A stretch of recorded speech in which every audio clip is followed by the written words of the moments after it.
안녕하세요, 오킴스입니다.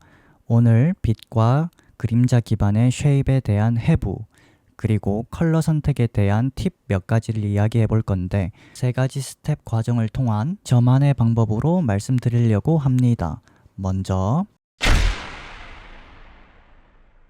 처음에 피부, 머리카락, 옷 등등 기본 색상을 잡아줘야 하는데, 어떤 기준으로 피부의 기본색을 선택을 하는 것이냐면 바로 중간톤입니다. 중간톤은 물체의 고유의 색이나 텍스처가 가장 명확하게 식별할 수 있는 영역이기 때문에 저는 중간톤을 선택해주고 있습니다. 그렇다면 어떤 부분이 중간톤일까? 보통 초보자분들은 그냥 감각적인 느낌으로 중간톤을 잡아줄 텐데 감각적인 선택 나쁘지 않아요. 하지만 조금만 더 첨언을 한다면 모노톤으로 전환을 한번 해보세요. 그럼 밝고 어두움이 좀 더 명확하게 구분되겠죠? 그렇다면 여기서 밝고 어두움의 중간 지점은 어디일까요?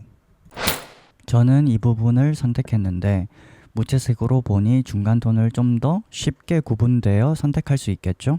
여기는 눈의 구멍이라서 어둡게 느껴질 테고 여기도 카메라 기준 위치상 오른쪽에 비해 빛을 가장 적게 받아 어둡게 느껴질 테고 여기는 오른쪽 빛이 강하게 받아 산란되어 너무 밝은 것 같고 어림잡아 혹은 카메라의 위치 혹은 빛의 위치를 봐도 여기가 중간 톤처럼 보이겠죠? 그림에서 중간 톤을 선택할 때 조금 주의해야 될 점은 그림자 내에서만 중간 톤이라는 점입니다. 왜 여기서 그림자의 기준으로 중간톤을 잡느냐면 어림잡아 70% 이상 비율로 얼굴의 그림자가 차지하고 있기 때문입니다. 그림자가 얼굴의 대부분을 잡고 있기 때문에 밝은 부분은 거의 제외하고 보다 어두운 영역의 기준으로 중간톤을 잡고 있는 것입니다.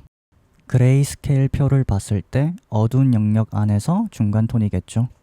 톤 선택 시 너무 정확할 필요는 없습니다. 대충 근사치만 나오면 됩니다. 색상 선택은 색상 팔레트, 빨강에서 노랑이 살짝 섞인 색 혹은 거의 빨강색에서 보통 피부색을 저는 결정하는데 이렇게 두 개의 색상 팔레트에서 보통 피부색을 저는 정하고 있습니다. 아까 그레이스케일 표를 대입시켜 보면 이렇게 색상 팔레트의 세로축이 되겠죠? 그렇다면 그레이스케일 표에서 어두운 명암 단계의 중간톤이 대략적으로 어디인지 알 수 있습니다. 여기서 오른쪽으로 채도를 올려서 선택한다면 처음에 봤던 기본 색상을 어느 정도 유추해서 선택할 수 있습니다. 그래서 선행 학습으로는 색보다 먼저 연필로 하는 명암 단계 연습, 스케치 연습, 형태감 연습 등 미술학원 같은 곳에서 하는 기초 학습 과정 먼저 반드시 배우는 것을 매우 권장드립니다. 빛과 그림자를 알아야 색의 변화를 어느 정도 알 수 있기 때문입니다. 이어서 이제 옷의 중간톤도 어느 정도 생각해 볼 수 있겠죠? 이 영역의 중간톤, 이 영역의 중간톤, 이 영역의 중간톤, 이 영역의 중간톤. 이렇게 각각 객체별 중간톤을 따로따로 깔아주면 됩니다. 추가로 그림 그릴 때 각각 객체별로 레이어를 나누어 주면 채색할 때 편하겠죠? 비슷한 맥락으로 머리카락도 마찬가지입니다. 여튼 이렇게 기본 색상을 깔아 두었습니다. 다음으로 기본 색상을 깔아둔 상태입니다. 하지만 너무 평평해 보이죠? 어떻게 해야 더 살아있게 만들까? 이 사진은 60년 전 사진입니다. 판호라는 분의 사진 전사입니다. 그저 무채색의 빛과 그림자인데 되게 아름답고 흥미롭습니다. 빛과 어두움을 주목해주세요.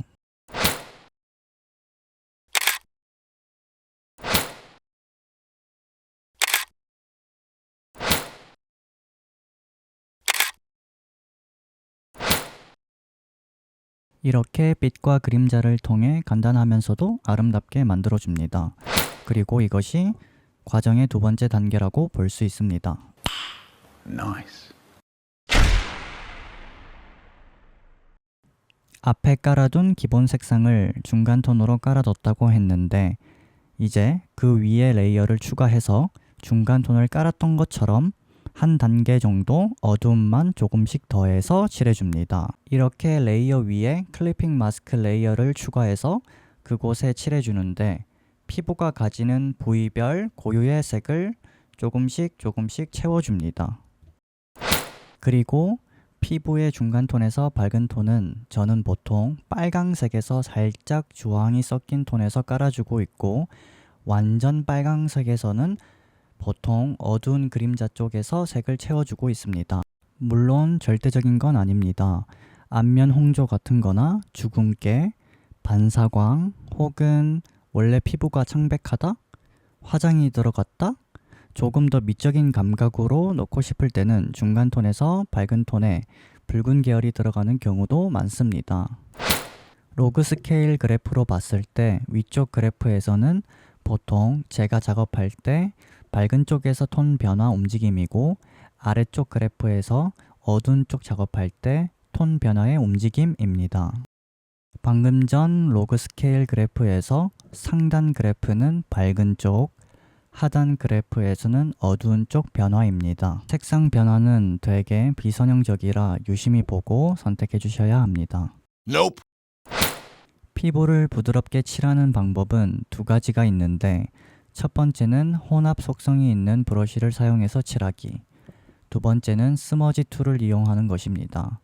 저는 두 가지 방법을 다 사용하지만 주로 스머지 툴을 이용해서 부드럽게 만들어 주고 있습니다. 지금까지 방법으로 클리핑 마스크 레이어를 객체별, 명암 단계별로 추가해서 점진적으로 어두운 곳은 더 어둡게, 밝은 곳은 더 밝게 채색을 하고 있습니다.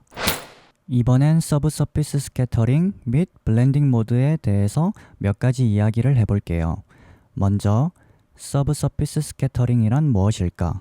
모든 비금속 물질은 어느 정도 투명합니다. 빛이 물질 내부에서 산란된 후 흡수되거나 다른 위치에서 물질을 빠져나오는 현상을 의미하고, 이러한 현상을 서브 서피스 스캐터링이라고 합니다. 좀 더 쉽게 이야기한다면 어두운 곳에서 손바닥에 플래시라이트를 비추면 빛이 관통되어 산란되어 보여지는 것을 말합니다. 여기서도 서브 서피스 스캐터링을 넣을 수 있겠죠?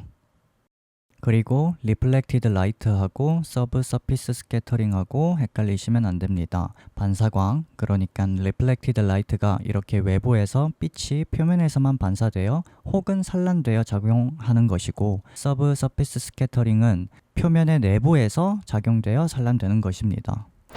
저는 보통 서브 서피스 스캐터링 혹은 일반적인 채색을 더할 때 블렌딩 모드 중에서 색상 번 혹은 선형 번, 그리고 소프트 라이트에서 오버레이까지 주로 4가지 사용하고 있습니다. 색상 번을 선택한 후 색상 선택은 저채도, 고명도를 선택해서 해주는데, 색상 번은 기본적으로 색감이 타면서 번지는 느낌이라 채도가 올라가고 명도는 낮아지므로 저는 저채도, 저명도로 선택해주고 있습니다. 중명도, 중채도로 색상 선택을 해버리면 톤 자체가 너무 어둡게 타버려서 가능하면 지양하고 있습니다. 물론 어디를 칠하느냐에 따라 많이 달라지긴 합니다. 서브 서피스 스캐터링을 넣을 때 보통 그림자가 지는 경계면 부분에 가장 강하게 칠하고, 그 주위는 조금 은은하게 깔아주고 있습니다.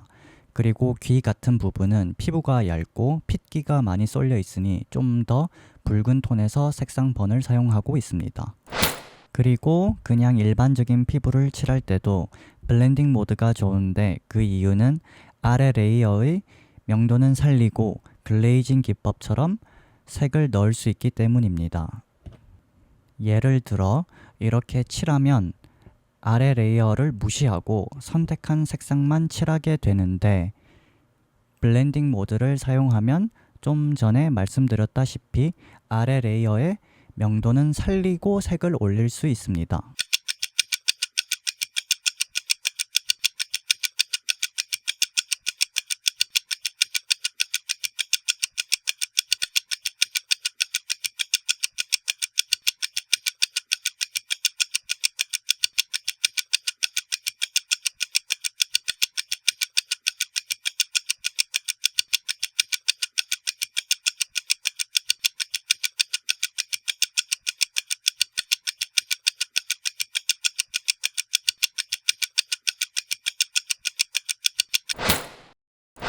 지금까지 기본 색상, 빛과 그림자, 색상 축척에 대해서 몇 가지 이야기를 해보았는데요.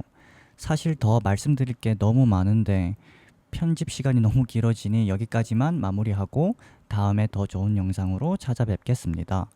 도움이 됐다면 구독과 좋아요 부탁드립니다.